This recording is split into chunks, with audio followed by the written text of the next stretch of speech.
In a quaint town nestled between rolling hills and lush forests, there lived a pastor named Reverend James Whitaker. He was a man of deep faith, beloved by his large congregation, and known for his wisdom and compassion. His church was a beacon of hope, drawing people from near and far for guidance, comfort, and spiritual nourishment. Reverend James was not just a pastor but a devoted husband to his wife, Emily, and a loving father to their daughter, Grace. The Whitaker family was the epitome of happiness. Their home was filled with laughter, love, and the warmth that comes from shared faith. Emily was a supportive wife, always by her husband's side, managing the household and helping with church activities. Grace, their bright-eyed daughter, adored her parents and thrived in the nurturing environment they had created.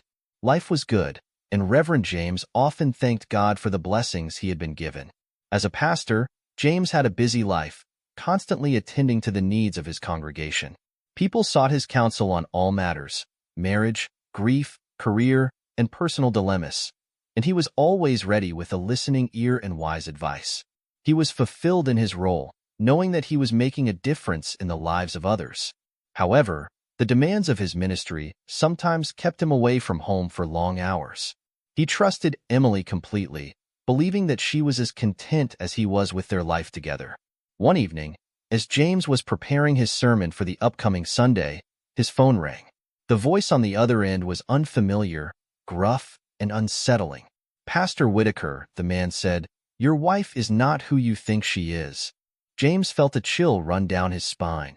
"Who is this?" he demanded, but the line went dead before he could get any answers. Shaken, he tried to dismiss the call as a prank or a mistake, but the words lingered in his mind, gnawing at the edges of his thoughts. As weeks passed, James noticed subtle changes in Emily. She seemed distant, often lost in her own world, and her usual warmth was replaced by a cold detachment.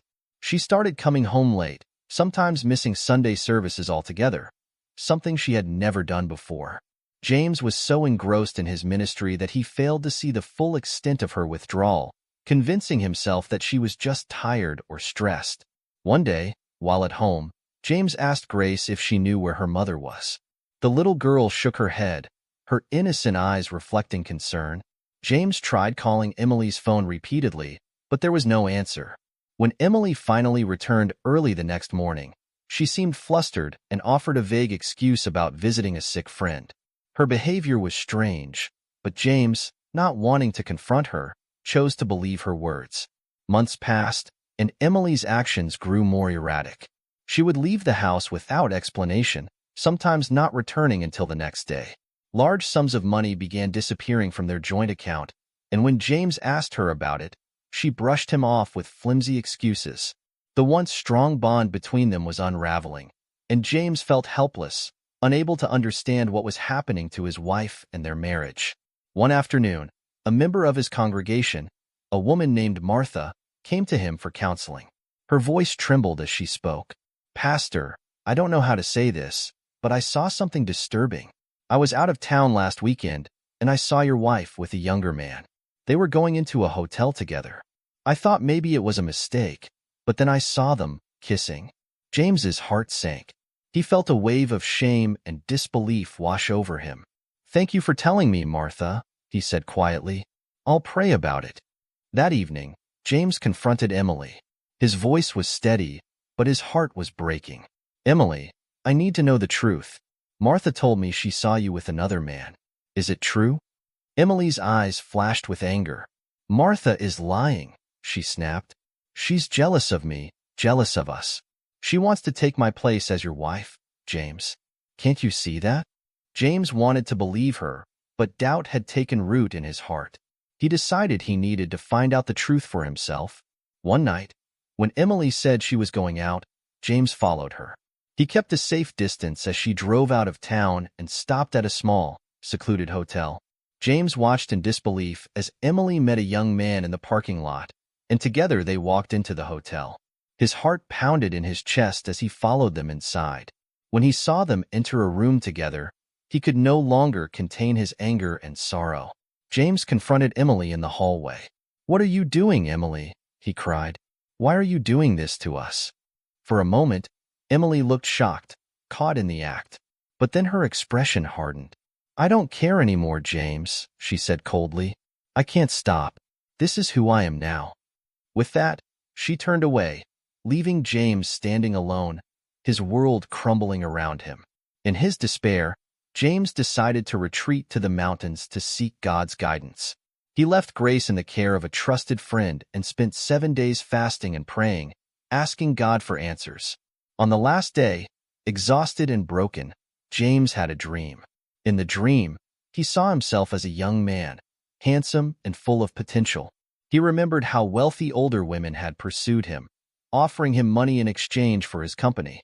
At first, he had resisted, but the allure of wealth and the need to escape his poverty-stricken past eventually led him down a dark path. He had become involved with these women, taking their money and using it to build a better life for himself.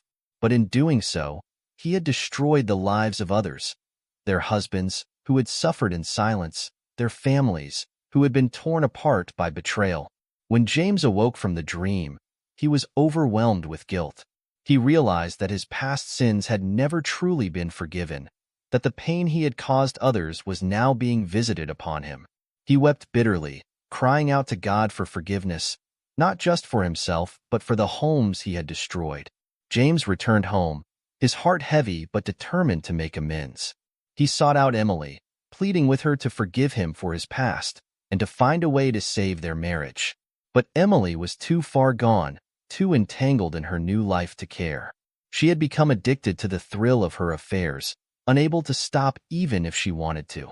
One day, without warning, Emily emptied their joint account and left, taking her suitcase and abandoning James and Grace. James was devastated, but he knew that he had to be strong for his daughter. He turned to his faith, praying for strength and guidance, and slowly began to rebuild his life. In time, James found peace in knowing that he had faced his past and sought forgiveness. He focused on raising Grace, providing her with the love and support she needed to heal from the loss of her mother. The congregation rallied around him, offering their support and love. Reverend James Whitaker continued his ministry, now with a deeper understanding of the complexities of human nature and the consequences of sin. He used his experience to help others, teaching them about the power of forgiveness, redemption, and the importance of confronting one's past. His story became a testimony of faith, resilience, and the enduring power of God's grace.